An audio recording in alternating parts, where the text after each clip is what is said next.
Good morning guys, and welcome to tutorial number 9 in this digital car modification series. This is bumpers for beginners.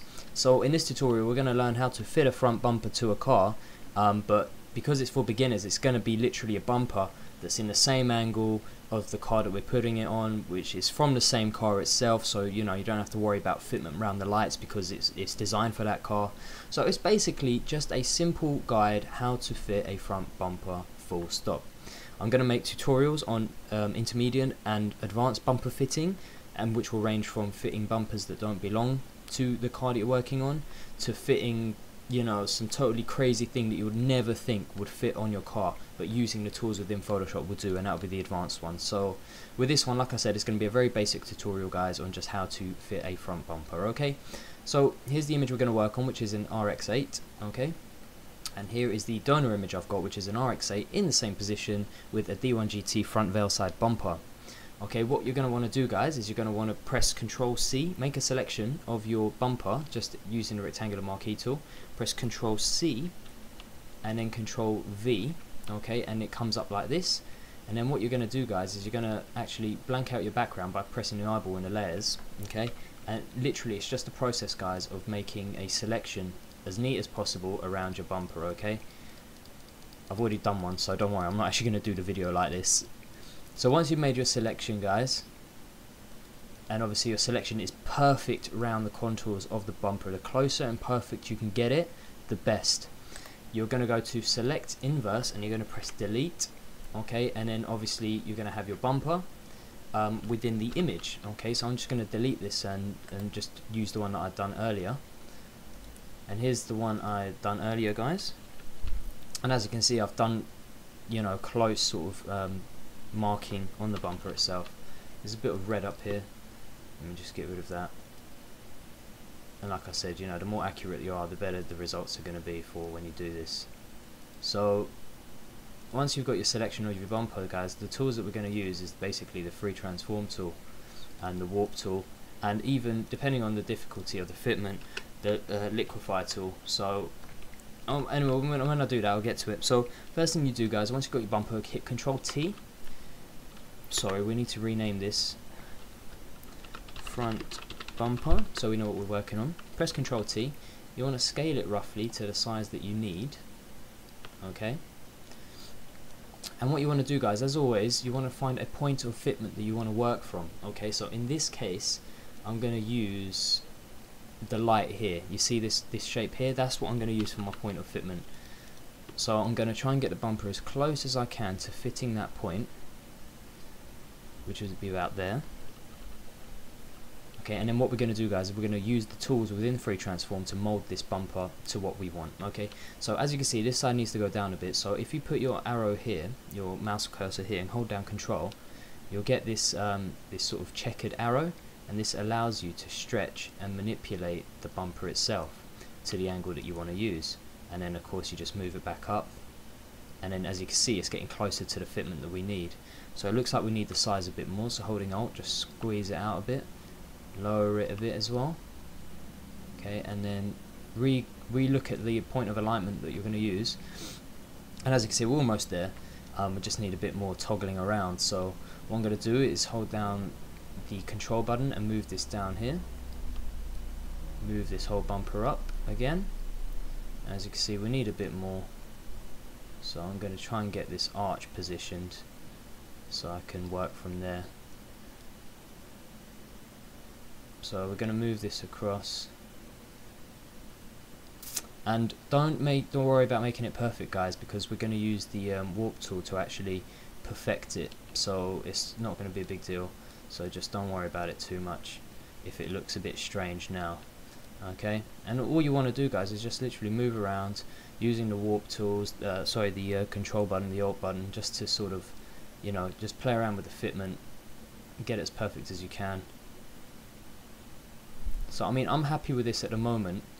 Obviously you're probably thinking, no Rob, it's a bit rubbish.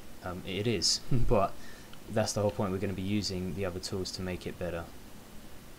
Okay, so I'm going to get that there, and I'm going to use the warp tool to kind of just fit it around the light there. So just move it down a bit, because as you can see it's over the light still. maybe move this up a bit. That looks a bit better. And this is what it is, guys, is fine-tuning your selection to what you're looking for. So this is pretty good, guys. Now what we're going to do is we're going to use the warp tool to fit these parts into place. Okay, so once you've got you're in free transform mode, right click, you go to warp, okay, and then you just move around these handles, and what it does is it actually just warps your bumper into place by using these handles. And to be honest, guys, this is one of the most useful tools you'll probably ever come across when you're doing this type of work within Photoshop. It's just incredible. And then you can obviously adjust the size of your bumper at the bottom depending on what look you're going for. Here we mold it around the light, move it back into place, use this handle to warp it back, move it back into place, move it again, and as you can see, guys, we're fine tuning, and slowly but surely we're getting a really nice fitment here for our bumper. If you do get the awkward bumpers, I'm going to hit on filter liquefy a bit, just to go over it. We don't really have to use it for this project, but just so we cover it, so you guys can use it if you need to. We're going to go through how to use it, and I'm going to move this bumper, just make it a bit bigger. So guys, I don't know what you guys are thinking, but I reckon this looks pretty good. So I mean, I'm happy with that. With this indicator, it doesn't matter because we can just clone that out. It's not a big deal. You know, we're obviously not going to be able to cover it up because the indicator fits in here, so don't worry too much about these little things. The only thing you've got to worry about, guys, is getting your bumper fitting perfect. Okay, well, I'm gonna leave it like that. I mean, that looks spot on for fitment.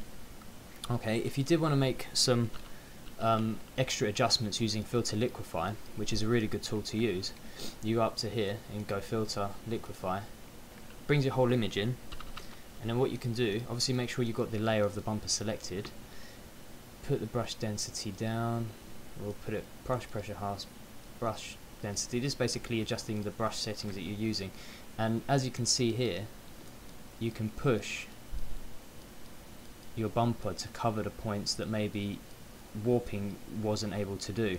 So if you want to move it up a bit, this is what filter liquefy does. Then mold it around the eyelids here. Then even if it's gone over the light a bit, guys, what you can do is obviously push it away from the light, and it doesn't look like maybe not a lot's happening, but it's these little adjustments that's going to make your picture look good. So what I'm doing is just getting the brow of the light. I mean, you can always erase it as well, but I find this gives it a more natural look, if you like. Okay, so that's pretty sweet. And then we're gonna just move this to the side slightly so you get a bit more of the light to come through.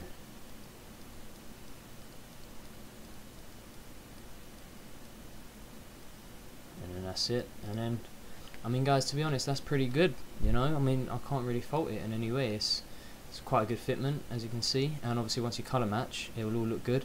If you want to smudge it in, which is what I normally do, depending on whether you've got detail here, as you can see, you've got the indicator, so on this project I wouldn't smudge it in, but if I was going to, I'll just smudge it in to give that smooth sort of fitment, if you like, on the car. Because then once you colour match it, it's all just going to blend in perfectly. And this is what I used. If you saw the sessions video on the Honda S2000, I used this smudging technique to smudge in that Mitsubishi bumper that I fitted, and it worked really well. So I just smudge everything in just to smooth it off. It's like putting filler on the car in real life, just filling it in, smoothing it into the work. Be careful around the lights, you don't want to go over the light. And there you have like your bumper just literally moulded onto your car. I mean, obviously if you're going for the look where you want the bumper to look like it's fixed, you know, it's got the line of fitment here, you'll just erase the bumper to that line of fitment and then you can see where the fitment is. But I like, for some reason, it's just the way I work, I like smoothing things into my bodywork. Alright guys, so that's basically front bumpers, how to fit them. Okay, and then obviously once you colour match this, it'll be exactly the same colour as the car, and it will just look like it hasn't been changed. It'll look very realistic. So guys, that's bumpers for beginners. Questions or comments as always are welcome. And like I said, I'm going to put tutorials up for all different body kit types and different levels, and then I'm going to do a colour match tutorial as well. Thank you for watching, and I hope it's helped.